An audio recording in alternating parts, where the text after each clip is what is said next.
up, Jen. You're not paying your rent. You're getting your hair and makeup done. Why aren't you paying your rent? You're getting your threads done. Why aren't you paying your rent? You're at the gym every day. Are you kidding me? Gina, just because my life is falling apart doesn't mean my hair has to fall apart like yours did. What's up, guys? Welcome back to my channel. So I'm here today to talk about The Real Housewives of Orange County, Season 18, Episode 2, Rent and Reputations. So be sure to like, comment, subscribe, and let's jump right on into it. So first and foremost, the general consensus is like, oh my god, I did not know I needed this Gina versus Jen drama, like, came totally out of left field. And it's interesting, because over on Watch What Happens Live, it looks like people are kind of siding with Gina over Jen, but on Twitter, it is a polar opposite. Everyone kind of always just dislikes Gina in general. I've kind of been like a Gina apologist, be like, oh, she's so broke, blah, blah, blah, she shouldn't be on the show, how's she still here? And it's like, there have always been like housewives who didn't have as much as other ones. Like, going back to Lori Peterson, look at Bethany when she came on. Like, they're always like, I don't know, so I'm not too worried about that aspect. And now it's like, look at Jen, like, she is broke, but like, they enjoy her, like, her overall vibe. People are kind of like, she reminds me of like an OG older housewife. Just like, you know, like a true stay-at-home housewife, like suddenly divorced, thrust into like this chaos. Like, she's truly like the one of the OG housewives. Like, she doesn't have all these brands. She's not like, you know, doing all these things. She's just like, I'm just Jen. I'm just doing my thing. And so this is refreshing to a lot of people. My opinion is that, look, Jen, she got fucked over. Gina, and while there may be some, like, that tough love, maybe a little bit of truth in what she's saying to Jen, it is just not the appropriate delivery, not the appropriate, like, you know, it's just not cool. Gina's also upset, oh, Jen, you, like, ruined my reputation. I, like, put myself on the line for you. And it's like, well, maybe you shouldn't have done that. Why are you mixing business and friendships and shit? You know what I mean? Like, that's like the number one thing. It's like, you know, don't lend money to like your friends, or because like it can get like bad quickly. You know what I mean? It's like you just don't want to have it tarnish anything. So it's kind of like you kind of fucked it up yourself in a way. You know, and Jen, you're not totally off the hook, but I also have to account for like, you know, she's from a family that did not want her to get divorced. She was super unhappy in her marriage. They're like, no, we don't want to get divorced, blah, blah, blah. I can imagine that maybe her mom has never worked a day in her life. So she's like, you know, like, I'm a mom. I'm a stay-at-home mom. I don't do these things. She's trying to navigate these waters. It's something that, you know, all kinds of women have had to do historically. And that's why I've been kind of like, oh, you know, like, don't be dependent on someone because you don't want to be thrust into this situation. But Jen is in one of those situations, so it's just kind of like, it just kind of is what it is. Gina, you tried to do something nice, you know, it backfired, as you say, but the way you're handling that is speaking volumes about your character. And I understand, like, Gina's frustration, and, like, you know, and there are, like, kind of jokes about, like, oh, being out at the club when you owe me money is fucking crazy, or, like, oh, like, ordering Uber Eats while you owe me money is crazy. Like, shit like that. So I kind of, but it's like, you're counting her fucking money. Like, you have your hair done, you haven't paid your rent. It's just that OG kind of shit. Like, back when I was in college, like, oh, this person's using their financial aid money for this and that instead of, like, it's like, just stupid shit, just counting someone else's fucking money. It's like, oh, this person, they're on this, like, safety net program, but they're over here doing this and that, or, like, they're buying, like, this nice brand of shit rather than this, like, generic brand. Like, I don't know. That's just, like, such a, it's like, mind your own business in a way. But to Gina, it is her business because she stuck her neck on the line for Jen. But her handling of it is just not cool.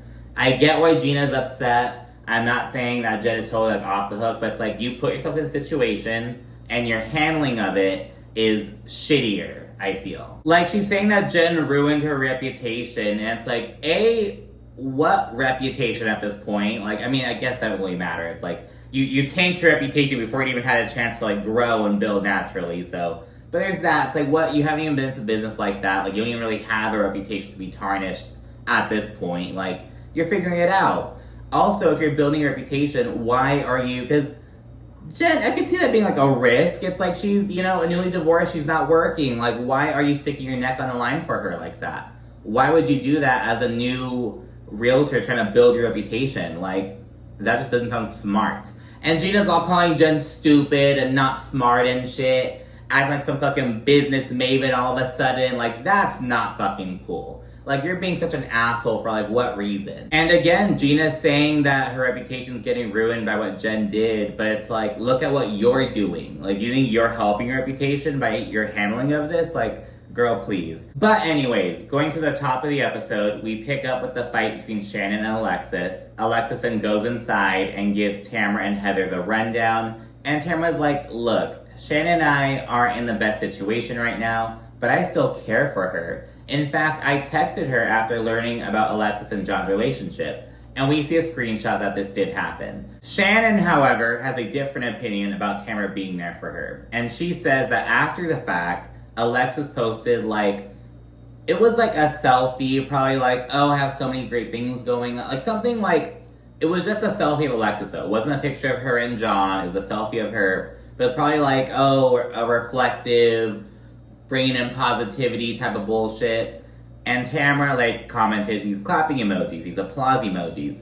And Shannon took issue with that, and she texted Tamara over it, and Tamara told her to grow the fuck up. Within the text, she also said some shit like, oh, next time you think to talk shit about me, think again. Like, kind of suggesting that, like, she was upset with Shannon and not that she was doing this, essentially. But anyways, we then see Jen open up to Katie, who, by the way, is apparently a full-timer. I thought she was a friend of at first, but I really like Katie so far. I want to see more of her, learn more about. I love learning about new housewives and just learning about them and who they are and whatnot. And as Jen is opening up about getting evicted and how she and her kids have to move again, all that stuff, Gina is talking to Heather and Tamara about how it's like every time she tries to do something nice for someone, she just gets bit in the ass. And we learned that she vouched for Jen. She didn't even get a credit check or anything, and it's starting to affect Gina professionally. Like, she brokered a deal. She put her friend who is unemployed and unable to pay her rent into a house. Like, I don't blame them for not wanting to work with Gina right now. But Gina, that is on you. You fucked up. You have to take some accountability. Like,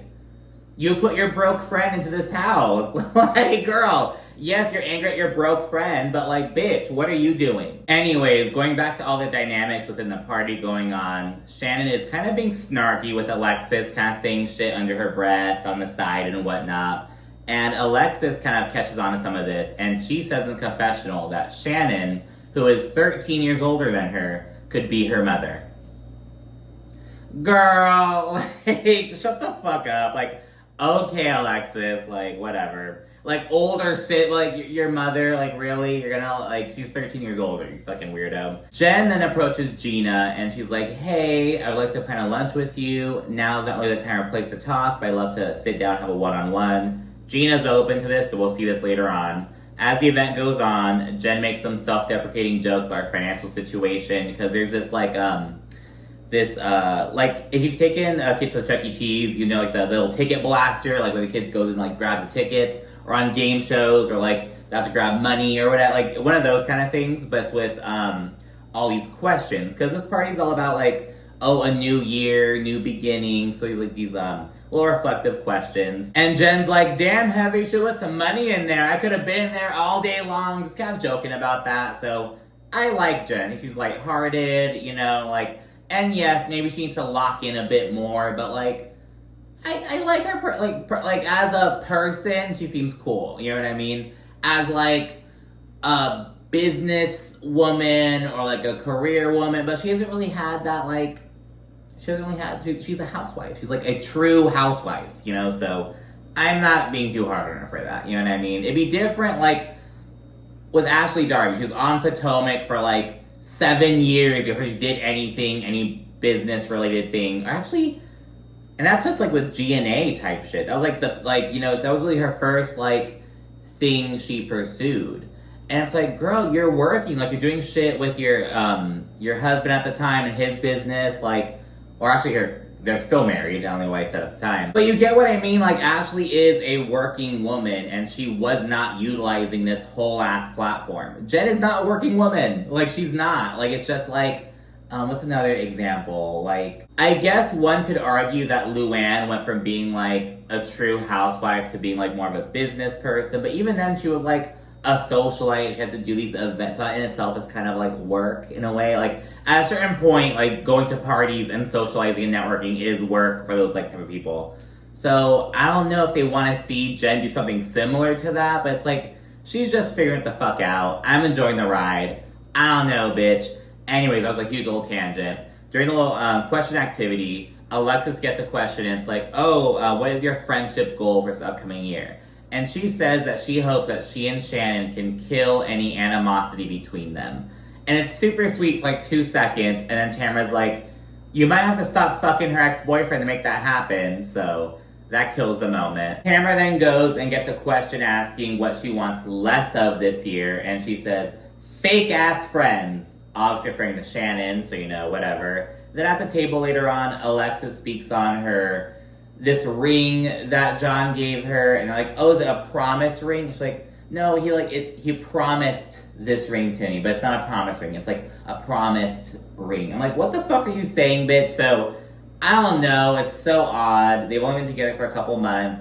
She then says she wants to marry John one day, and it's quite odd. I guess she was also saying some like sex stuff with John. We don't see it there, but we see like a little flashback to that later on in the episode. So she was just being so extra about John. And this is after Shannon was being snarky. This is Alexis getting her back.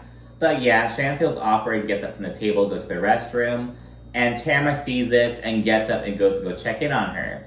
And while doing so, Shannon's kind of like, I don't know what you're doing, Tamara. Like, you're like, are you trying to be my friend or my foe? Like, what are you doing? And then they go back and forth. And Tamara then tells Shannon that she isn't a good person and that she isn't interested in having a sit down with her. And it's like, why did you even get up to go check on her? Like, again, it's like, what are you doing, girl? So, whatever. And that kind of marked the end of the event. It's in a new day, and Gina's preparing to show a $1.4 million house on camera in some ugly ass fucking shoes. They're like, no wonder her posture's so bad. Look at those fucking shoes that she's wearing. Like, just so fucking bad. And I'm not gonna lie, those pictures of Gina's hunchback and posture have made me try to fucking work on my own posture. Like, oh my god.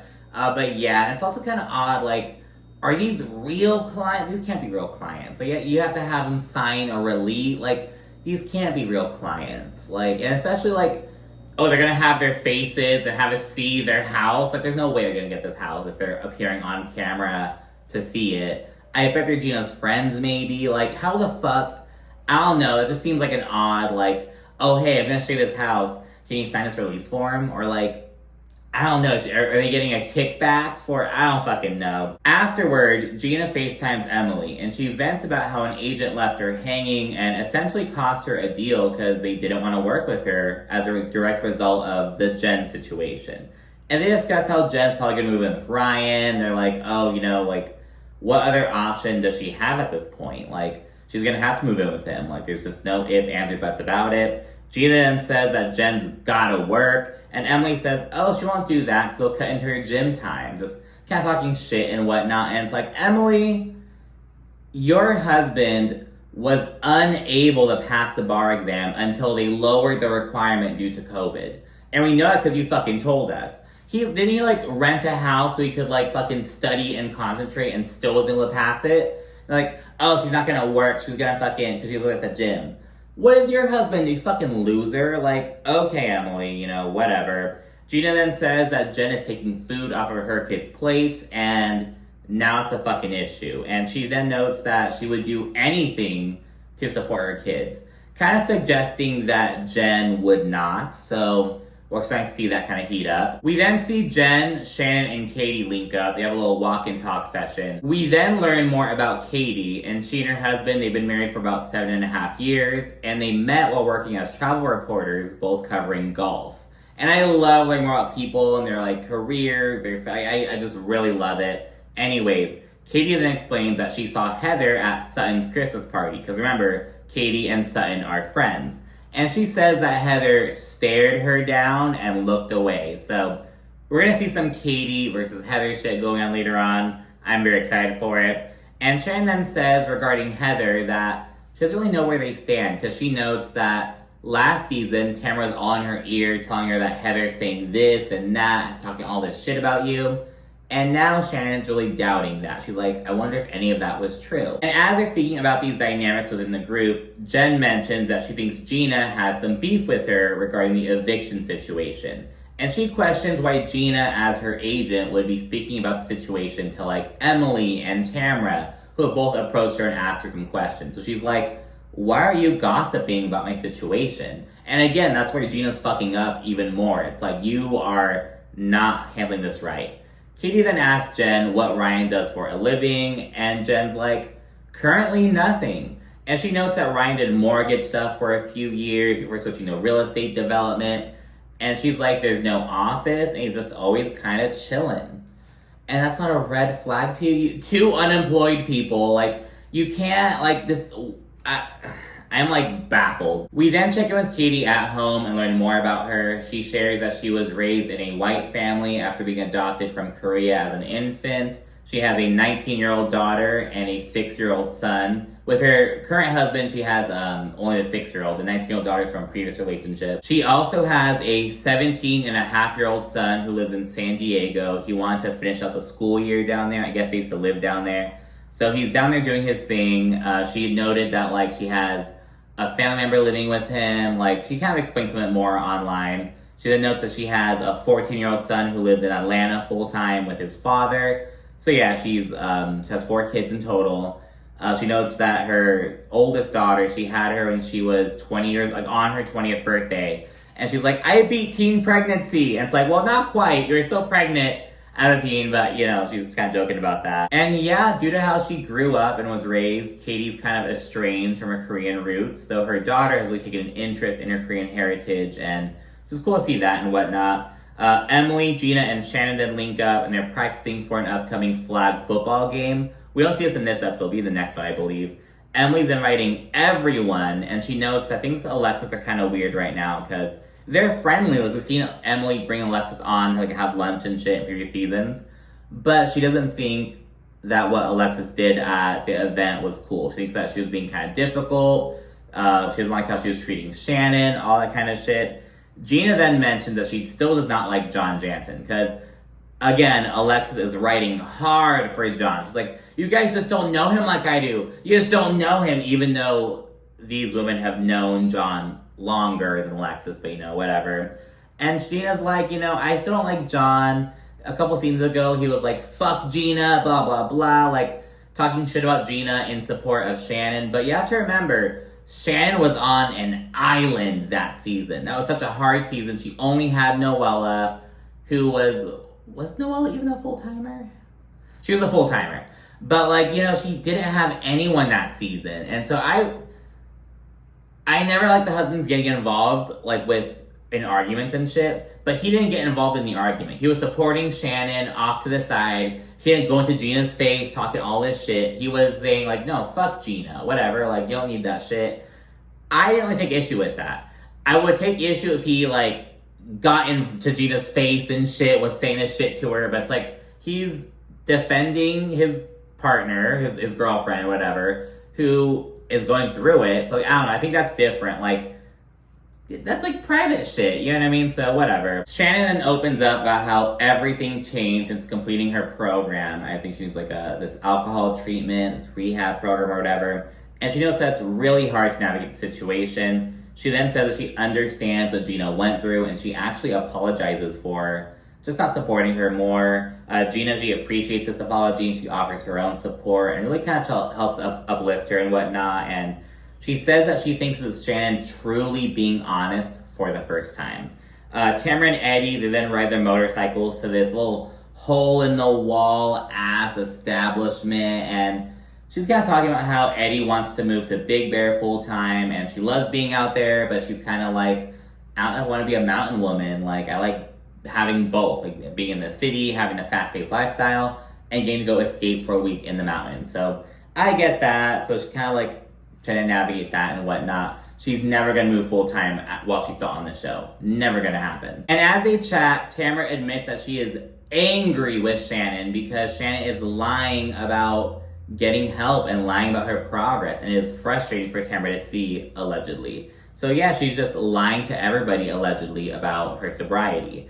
And after saying that, you know, she's have to accept that Shannon's bullshit isn't her own, like it's just not her problem, Tamara segues to the Jen situation and about her getting evicted. And she says that she empathizes with Jen because she's like, you know, I feel like I was in a similar situation at one point. But the difference is I got off my ass and got to work right away. And yeah, Tamara says that Jen has to put on her big girl panties, and she notes that she made herself dependent on another man again. So, you know, Tamara's going in on that. And, you know, she at least isn't saying this to Jen, unlike Gina's bitch ass.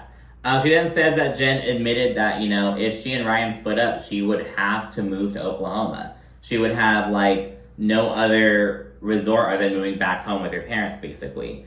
And Eddie then calls Jen a hard worker, and he speculates that basically that Ryan's keeping her down. He's like, if you start hanging out with a bunch of liars, you're gonna become a liar. Start hanging out with a bunch of fucking crooks, you're gonna become a crook. Like, just kind of saying some shit like that. We then see Jen and the kids. They're all still settling into Ryan's home and whatnot. And Jen's parents are coming into town just to kind of help ground the kids a bit more, like to really like help them feel more at home in this new place, basically. And she says that Ryan and her parents have been a lifeline to her, and now she's just trying to navigate this new situation. She gets emotional and she thanks her dad. She tells him, you know, I feel bad that you guys still have to take care of me at 46 years old, blah, blah, blah. And honestly, it's like, Jen, you have like a whole fucking tribe of children, like, who dependent on you. You gotta get the shit going, girl. Anyways, Shannon and Heather then meet up, and Shannon says that Heather is kind of on Alexis's side, it feels like. But Heather says no, like, Alexis was quite inappropriate at the party. I'm not, like, blindly following Alexis. Like, that's not the case at all.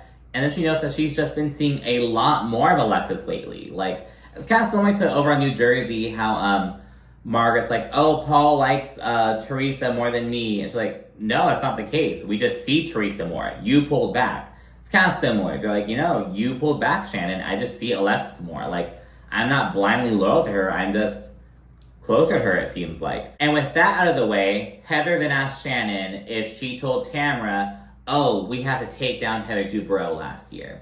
And Shannon denies this, so apparently Tamara's in both their ears, turning them on each other in typical Tamara fucking fashion. And although Shannon denied this, she did admit that she was angry with Heather last year. And this pisses Heather off because she's like, why were you angry with me last year? Because Tamara was in your ear telling you shit? Like, that's not fucking cool. I've always had your back. I've never given you a reason to, like, think I wouldn't have your back. That's not okay as a friend. And Shannon apologizes, but Heather's like, I'm not interested in an apology. I just want to know that you trust my character and trust what I tell you. And Shannon's hopeful they can move forward. They're kind of still on, like, you know, thin ice, essentially, but they're kind of figuring it out. Gina, Emily, and Katie then link up. And Katie shares that Jen mentioned how she's moving and whatnot, and that she's kind of confused about why Gina is telling other people about the situation.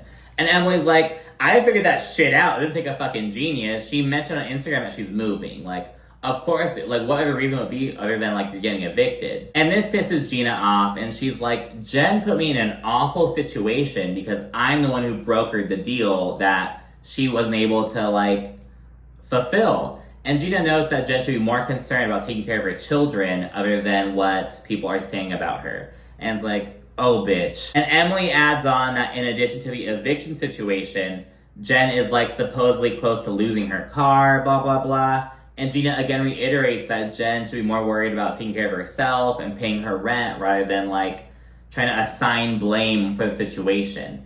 And Gina's like, if Jen comes for my career, I will fuck her up.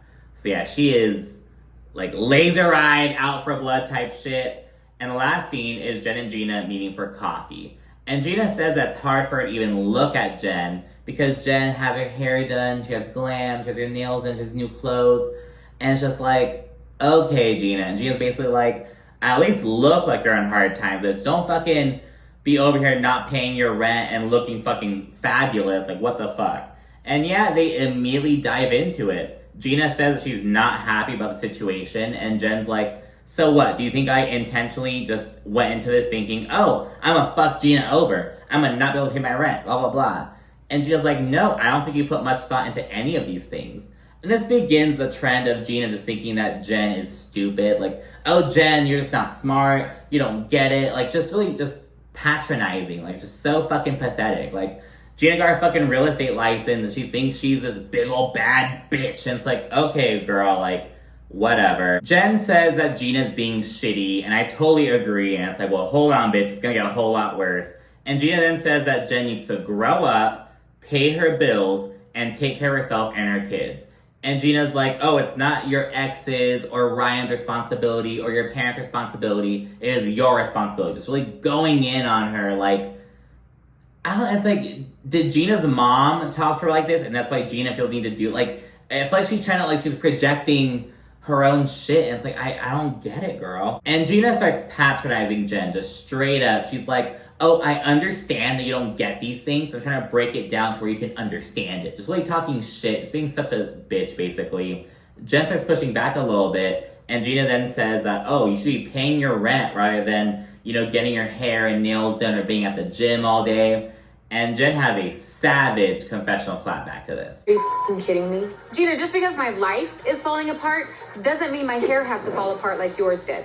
But anyways, Gina asks why Jen isn't busting her ass. And Jen's like, you don't know anything about my situation. You don't know what I'm doing. You don't know what I'm trying to, like, work on and what I'm doing to, like, hustle. And Gina's like, I know that you're not paying your rent. That is what I do know. And yeah, Gina then says, this is real. And Jen's like, yeah, shit's real for me as well. Basically, like, you're not the only one being impacted by this. Like, it's impacting me and my kids too. Like, get in fucking line, bitch. And Gina gets fed up. She calls Jen a joke and then storms off. And she has a whole little tirade outside.